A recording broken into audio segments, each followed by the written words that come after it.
Good morning, children. This is MD Pasha from ZPHS Chintagudam High School. Welcome to DEO Nalgonda channel. Today, let us discuss about metals and non-metals of 8th class physical science. So, all of you are familiar with the word metals because we have been observing many items made of metals in our surroundings, at your home, at your school, wherever you go, to factories or to industries, in agriculture field we are using many metals. So, what are metals? Can you give any example of metals? Yes, iron is a metal, gold is a metal, silver, and many more examples are there: magnesium, aluminum, copper, nickel, all these comes under metals. So, gold, all of you know, it is very familiar metal, a precious metal, a glittering metal. We have been using this gold for jewelry, for ornaments, for various purposes. So, like that we have another metal very important, silver. Silver is also used for many purposes because in jewelry, in addition to gold, silver is also having more importance, more useful to prepare ornament and jewelry. And most familiar metal, iron. Iron tables are there, iron frames are there, almaras are there, iron chairs, everything. Even in agriculture field also, farmers are using many material made with iron. So, widely we are using iron in our daily life. And magnesium is also another metal, aluminum. Can you give any examples other than this? We have other example, copper. Copper is used in electrification. In our home we will see wires, copper wires. Electricity passes through those wires. So, if you go to electric shop, we can see many wires, insulated wires. Plastic is insulated over this copper wire. So, copper is also an important one. And in addition to these gold, silver, iron, magnesium, aluminum, we have other metal, mercury. So, these are well known metals to us which we have been using in our daily life. Today, let us discuss what are these metals and their physical properties, how they appear, how they react, how they can be molded, how they can be stretched into different shapes. So, all of you know gold and silver, iron. If you observe closely these material, gold shines, glitters brightly, more brightly. That is why it has its own value. We have been using in different ornaments. Silver, iron, magnesium, aluminum, mercury, if you see all these metals, they shines. Shining is their special property. So, that shining property is called lustrous property. First, lustrous. So, all metals are lustrous, that means they shine. That is common property of metals, one of the physical properties. So, shining property is common to all these metals, that is one physical property. And if you consider gold, silver, iron, magnesium, aluminum, mercury, All these, for example, a silver coin is dropped on the hard surface. What do you observe? You can hear a sound. In your school, you might have seen a ringing bell. By which material that bell is being prepared, do you know? That bell is being prepared with iron metal. What kind of sound it produces? It produces a ringing sound like ting or tongue, like that. If other material falls on the ground, that also makes a sound, but that is different. This ringing sound is different. So, whenever a silver coin or iron material or gold coin falls on the hard surface, they make sound. For example, if you go to temple, then you ring a bell, you can hear a sound. That bell is made with a metal.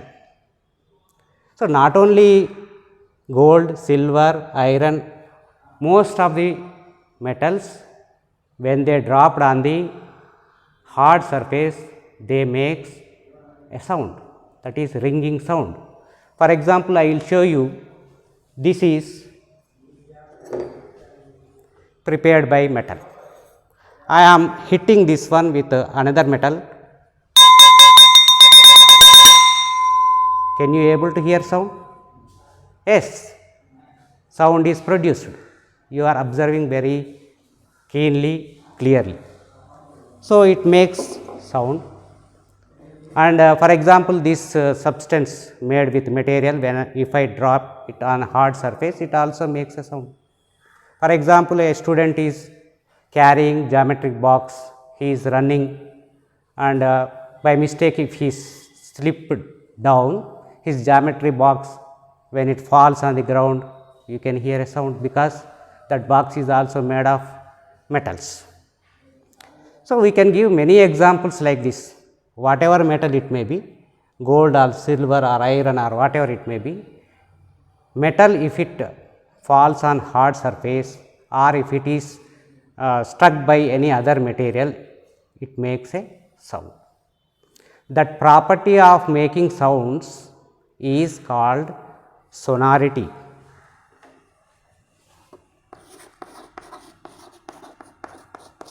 Sonority.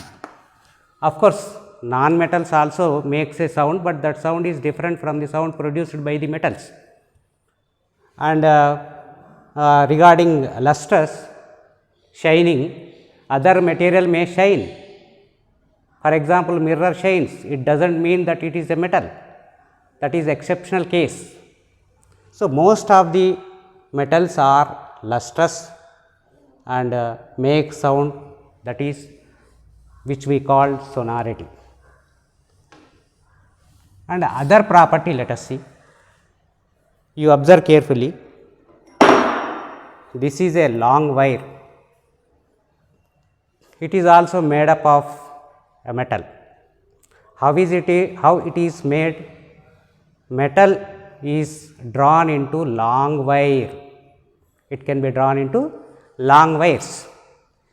Even gold can be stretched into long wires, and gold chains are there, gold rings are there, and we can see copper wires. This is a copper wire insulated with a plastic. Inside this one there is a copper, it is a long wire. So, copper substance, copper metal has been drawn into long wire. Iron can be made into wires, copper can be made into wires. Magnesium ribbon, you might have observed in your laboratory, science laboratory, magnesium ribbons are there. How is it made?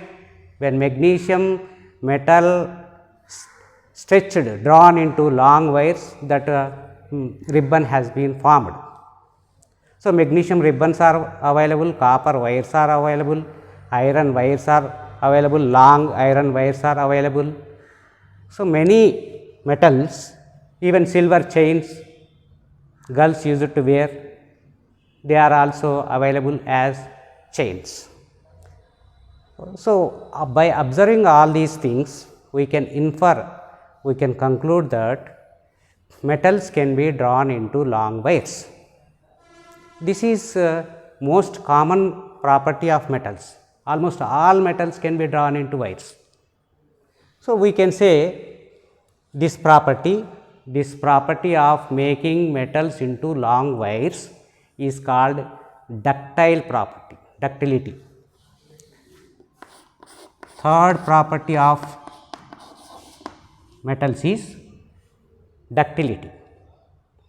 Making metals into wires, property of making metals into wires is ductile property. So far we have discussed three properties: lustrous, sonority, ductiles. You see, you can observe this metal, it is not a wire, it is a flat one, flat surface is there.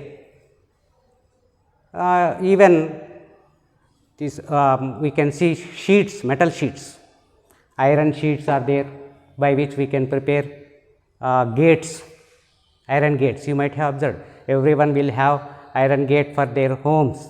To school also you might have seen a gate prepared with iron. So, just with the help of wires we can't prepare all the items, we need to flatten metals. So, is there possibility of flattening metals? Yes, metals can be flattened. If you observe blacksmith, he hits metals with a hammer and it flattens. Of course, iron is too hard, it is not that much easy to flatten it, but blacksmith heats iron, and after heating he hits it with hammer to make it flatten. And while preparing different types of ornaments, jewelry, gold metal can be flattened, silver metal can be flattened, iron can be flattened, magnesium, aluminum, all these metals have a common property of flattening. So, we can make thin sheets, big sheets, small sheets. With the help of sheets, of course, we can make them use for different purposes. So, after observing all these things, different type of items made by gold, silver, iron, magnesium, aluminum and mercury, we can conclude that all metals can be flattened, can be made into thin sheets. So, this property of making metals into thin sheets is called malleability. This is malleability. Malleability is also one of the important properties of metals. So, if you observe many items surrounded by you in your surroundings, you can observe this property of malleability. Now, how electricity passes in wires? Let us discuss one activity. Take a bulb holder, fix a small bulb to that one. Now, take a small holder and fix a small bulb, connect it one end of this bulb with a copper wire to a battery, and another end of the wire to the another end of the battery, plus and minus, let us see. What happens? Bulb glows, because connectors which we have used are made with copper. Of course, it is insulated with plastic, because to avoid electric shock, inside that plastic there is a copper wire. So, copper wire from the battery, copper wire is carrying electricity to the bulb. That means, it is allowing electricity to pass through them. So, those substances which allow current to pass through them are said to be conductors. So, this copper wire is a good conductor of electricity. Not only copper wire, if you replace copper wire, you break this wire and insert any material made with iron or magnesium at this spot, then also bulb glows, we can see. You break this wire and keep some plastic material between those two. Can you see? Can you observe whether bulb glows or not? Bulb doesn't glow, because material which we have used here is a non-metal. If you keep a wooden piece there, if you keep a plastic material there, if you keep some other material which is non-metal, it won't allow current to pass through them, because it is a bad conductor of electricity. So, by replacing this gap with different items made by metals, then bulb glows. If you replace that gap with any non-metal like wood or plastic or rubber or whatever it may be, bulb doesn't glow. So, by observing this activity, we can infer that metals allow electricity to pass through them, whereas non-metals won't allow electricity to pass them. It means metals are good conductors of electricity.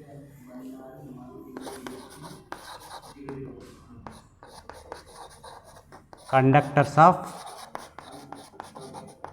electricity. This is also one of the properties of metals. Now, you see in your kitchen, there are many utensils made of metals, all vessels, all utensils made of metals. If you carefully observe, handle which we hold is not a metal. We hold it with a wooden handle or plastic handle, because if you touch metal, heating metal directly, you feel hot. That's why, to avoid it, generally those utensils are made with a handle other than metal. That means metals allow heat to pass through them. You might have observed kitchen items. Copper coating will be there for aluminum vessels, because copper is a good conductor of heat. Aluminum is also good conductor of heat, but copper has more conductivity. That is why there will be copper coating for utensils used in the kitchen. So, we can say that metals are conductors of heat, good conductors of heat. That is why we are using vessels, utensils made of metals in our kitchen room. They allow heat to pass through them, they absorb heat. Even that heat passes from one end to another end. So, that is why all these metals are good conductors of heat. For to understand better manner, let us discuss one activity which shows that heat passes through the metals,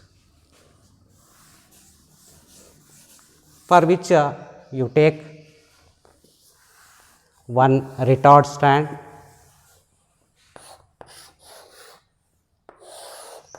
for this retard stand you fix another rod, horizontal rod, put some wags on it,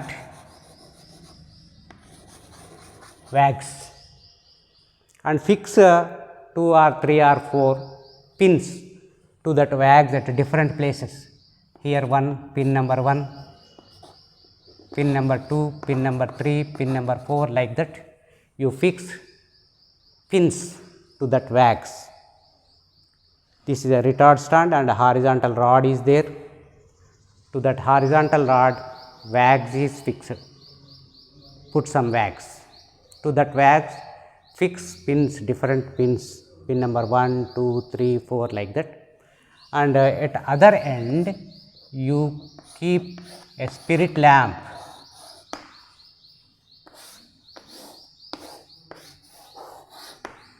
and heat one end of this rod.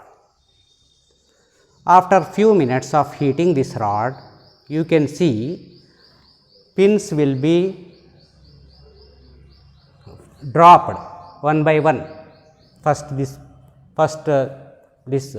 pin number 1, pin number 2, gradually one by one all pins will be dropped onto the ground.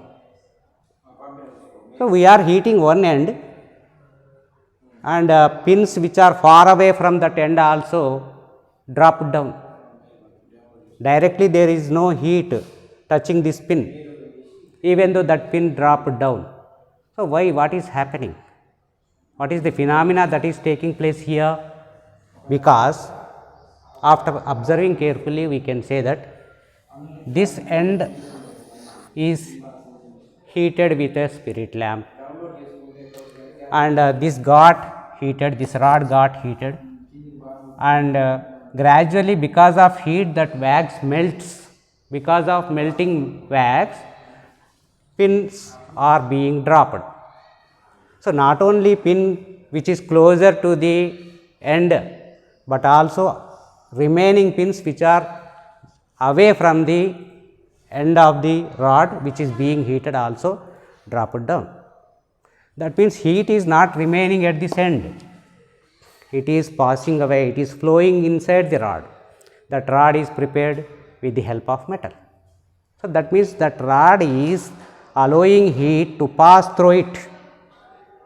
So, any substance, any material which is allowing heat to pass through them is good conductor of heat.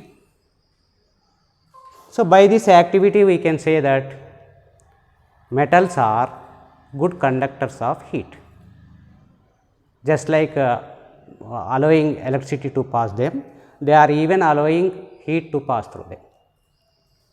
So, after going through this activity, after observing this activity carefully, we can say metals are good conductors of heat.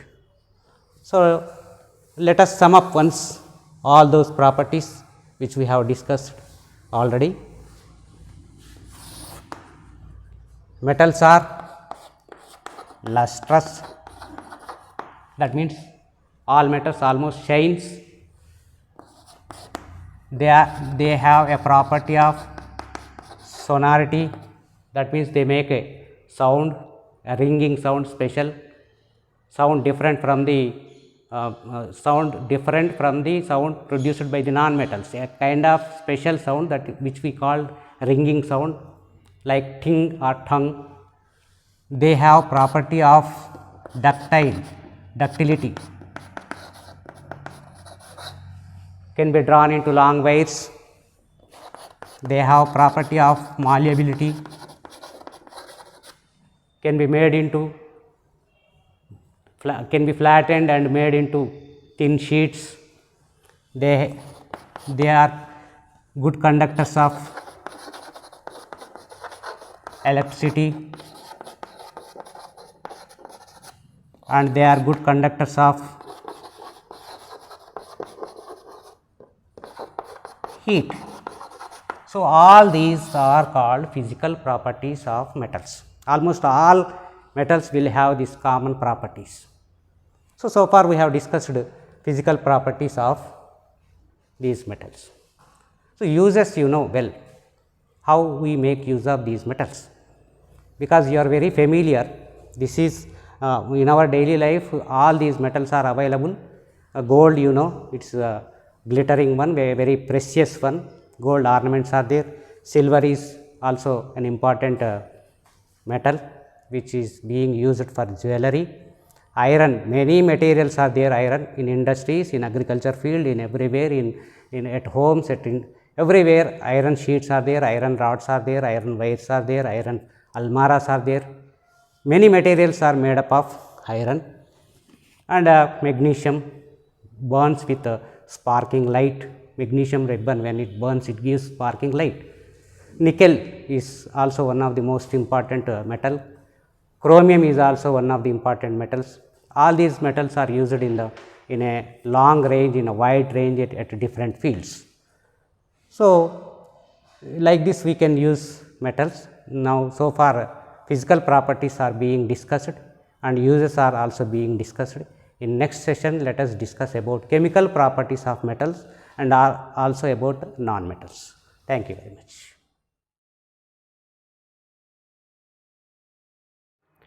Good morning children, welcome to online classes DEO Nalgonda channel. In last session we have discussed about physical properties of metals and non-metals. Now in this session let us discuss how metals and non-metals react with different components. That means chemical properties of metals and non-metals. Under these chemical properties, first of all, how metals react with oxygen, how non-metals react with oxygen. Let us take one metal and let us see how it reacts with oxygen.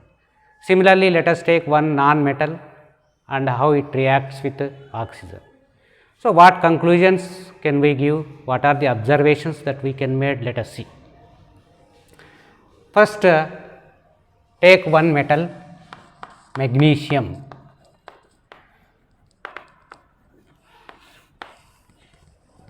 Take a piece of magnesium and burn it with a spirit lamp. So, magnesium burns with a sparking light. Afterwards, some ashes are formed. So, that ashes are nothing but magnesium oxide. Magnesium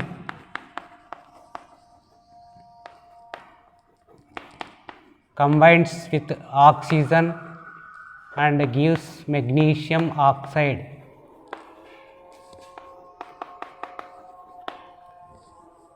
After collecting these ashes of magnesium oxide, take into a small test tube, pour some water into test tube and mix it. Then now we are able to form a magnesium oxide solution.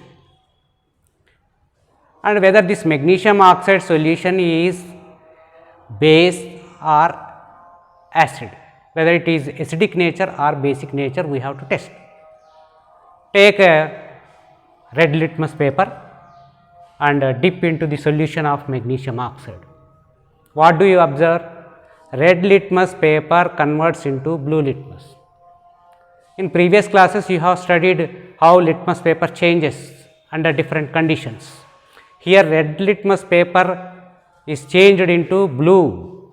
What does it mean? It means this magnesium oxide is basic in nature, because bases converts red litmus paper into blue. So, we can say that this is basic in nature. That is why it is converting red litmus into blue litmus. Now, instead of magnesium, let us take a non-metal, sulfur. Sulfur is a non-metal. When sulfur reacts with oxygen, what happens? To know clearly, to understand in a better manner, take some sulfur powder into deflagrating spoon and burn it with spirit lamp. After burning, while burning, take this deflagrating spoon into a jar and immediately close it with a lid, because that sulfur dioxide will be formed and it may escape. So, keep immediately a lid on it, on the jar, so that this sulfur dioxide which is formed in this reaction does not escape. After few minutes, after 4 or 5 minutes, slowly remove deflagrating spoon and pour some water slowly, just by removing lid of the jar and immediately close it. So, inside this jar sulfur dioxide is formed. Sulfur combines with oxygen gives sulfur dioxide. In previous case, we tested magnesium oxide with the red litmus paper. Now, take a blue litmus paper and put it in sulfur dioxide jar. Dip the blue litmus paper into the sulfur dioxide which is formed in this reaction. So, that blue litmus paper turns into red litmus paper, red. So, what does it indicate? It is an indication that the sulfur dioxide which is formed is acidic, because acids converts blue litmus paper into red.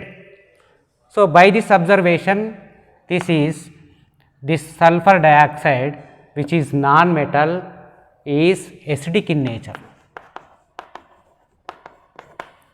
Now, we took one metal, it reacts with oxygen, gives magnesium oxide which is basic. We took one non-metal sulfur reacts with oxygen and gives sulfur dioxide which is acidic. So, you may take some more metals and repeat the experiment, and some more non-metals and repeat the experiment. After going through all these experiments observation, we can conclude, we can infer that metals when react with oxygen gives basic oxides. Non-metals when reacts with oxygen gives acidic oxides. In both the cases oxides are formed, however, but the thing is metals reacts with oxygen giving basic oxides, and non-metals reacts with oxygen giving acidic oxides.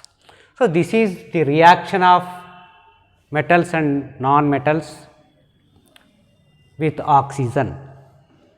So, after completion of reaction with oxygen, let us see how these metals and non-metals react with water and other substances. Before going to discuss about reaction of metals with water, you might have learnt in your earlier classes about rusting. What happens if the color of gate gone and it is exposed to the air? We see gate will be rusted. Not only gate, any iron material which is kept outside without painting, without covering it, it will get rusted. Rusting means it is nothing but a reaction. When that metal reacts with the components of air, that is oxygen and moisture, then that metal gets rusted. So, even other metals also, but whereas non-metals they will not react with components of air like oxygen and moisture. And you might have observed not only iron, magnesium ribbon is there. Magnesium ribbon, when it is exposed to air, it will get black, it will not shine, but if you cut that magnesium piece, you can see brightness. That means magnesium under these conditions, when it is kept outside, when it is in contact with the air, it reacts with components of air and it loses its brightness. Even jewelry items of silver chains or any other items, after over a period of time they will look like black. So, after cleaning of course they will shine once again. That means even magnesium and silver also, when they are in contact with the components of air, they get black.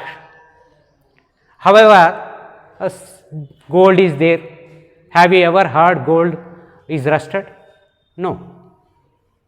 Have you ever heard platinum got rusted? No, because they have their unique property.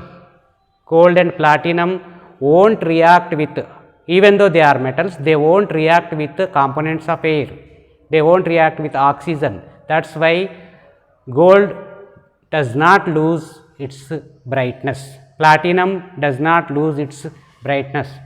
So, especially among all these metals, gold and platinum are, that is why they are very costly and precious, and they have their own value. So, gold and platinum will not react with the components, but whereas other metals react with components of air and get rusted. So, this is the reactivity of metals with components of air. Now, how they react with water? For this purpose, let us conduct a small activity. Take a sodium, which is metal. So, sodium is usually kept in a kerosene. Take a piece of sodium from the kerosene, which is sodium piece. From the kerosene, you take a sodium, and first of all you keep it on a filter paper, because that kerosene bloats, and then take a sodium piece from it, and remaining piece is to be kept once again in kerosene. So, while conducting this activity, we have to take precautionary measures. Now, by holding sodium piece with the forceps, you keep the sodium piece in a beaker in which half of the beaker is filled with water. You keep away from the beaker and conduct the experiment.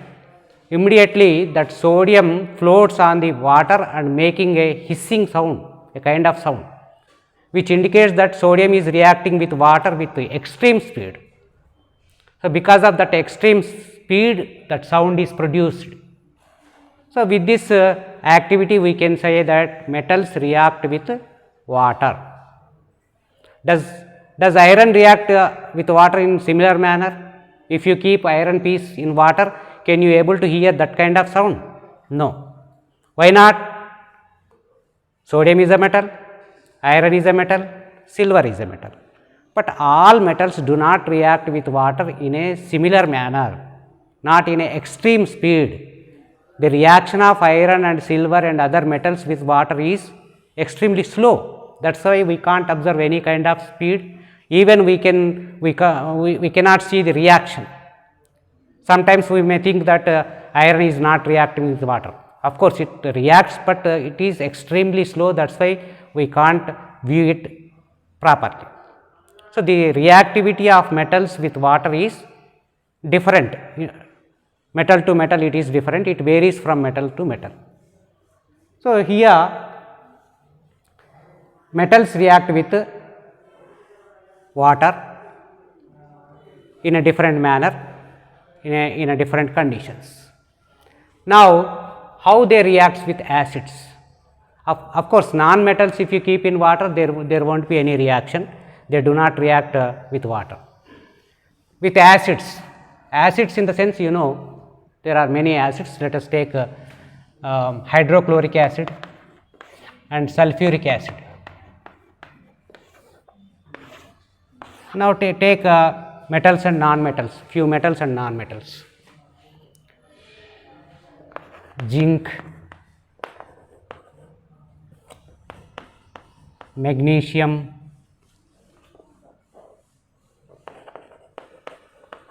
carbon, like this. Some are metals and carbon is non-metal, these two are metals.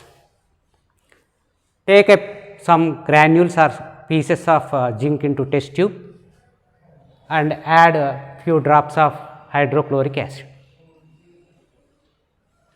A gas will be liberated from the test tube. Take burning stick to the top of the test tube and see what happens. You can hear a kind of sound, puff sound. That means gas liberated is hydrogen. With this observation and activity, we can say that hydrogen gas is liberated. So, if you take other metal also the same thing happens, and even if you use instead of hydrochloric acid, if you take sulfuric acid also same reaction takes place. But whereas if you take carbon, that is non-metal, it will not react with acids. So, with this experiment we can say, with this experiment we can infer that all metals react with acids producing or liberating hydrogen gas. So, that is the chemical reaction between metals and acids. Now, the rate of reactivity is different. Among the metals, few are highly reactive and few are low reactive. So, generally in general highly reactive metals replaces low reactivity metals. Reactivity, all metals will not have same kind of reactivity, it varies from metal to metal. Some are highly reactive, some are low reactive, that is the reactivity of metals. And in previous session already we have discussed about uses of metals, how they are used in various fields. Here let us take some non-metals. What are the uses of non-metals? For example, here uses.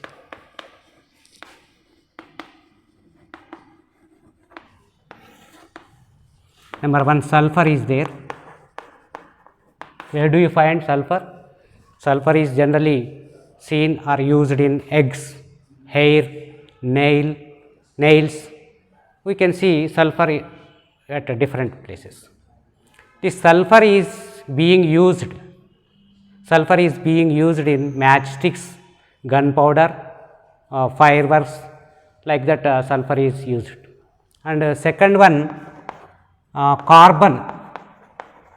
Carbon is also non-metal.